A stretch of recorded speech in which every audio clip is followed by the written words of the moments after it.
ինքնիշխան թևեյում ձեզ հետ է անզուգական նախկին Թալանչյանը, որը այժմ իր անունը փոխել է եւ այսինքն ես իմ մասին երրորդ դեմքով եմ էլի խոսում, ներկա Իշխանյան։ Ես մի քանի հարց կա, որով կցանկանայի կիսվել այս ինքնիշխան թևեյով, որը ինձ անհանգստացնում է։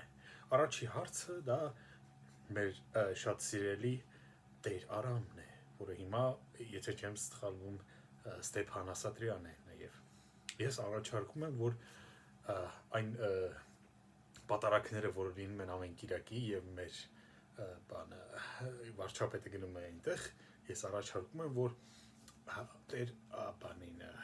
Ստեփան կամ Արամին նշանակել Երևանի պապ։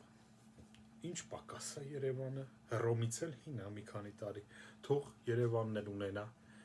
Վատիկան, հրապարակի են կլորի են խալին, կարելի է այդտեղ մի հատ քիփլիկ տենց օֆիս բացել, այնտեղ թող Տեր Արամը լինի Երևանի պապ, ինչ վատ է, շատ լավ առաջարկ է, ինձ թվում է հորակապ առաջարկ է, սրանից լավ առաջարկ գոյություն չունի։ Երկրորդ հարցը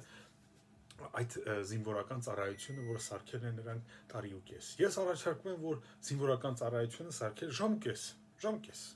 Այդպես հաստատ մոտակա 1 ամսվա ընթացքում բոլորը կգան կծառայեն, մի ամսվա ընթացքում մենք ունենանք 2.5-ից 3 միլիոնանոց բանակ։ Ոչ մեկ չի կարող հաղթել մեզ։ Իսկ սովում է ես շատ խելամիտ առաջարկներ եմ հնչեցնում եւ ես առաջարկում եմ, որ իմ առաջարկները առաջարկվեն ում որ պետք է առաջարկվեն։ Այսքանը։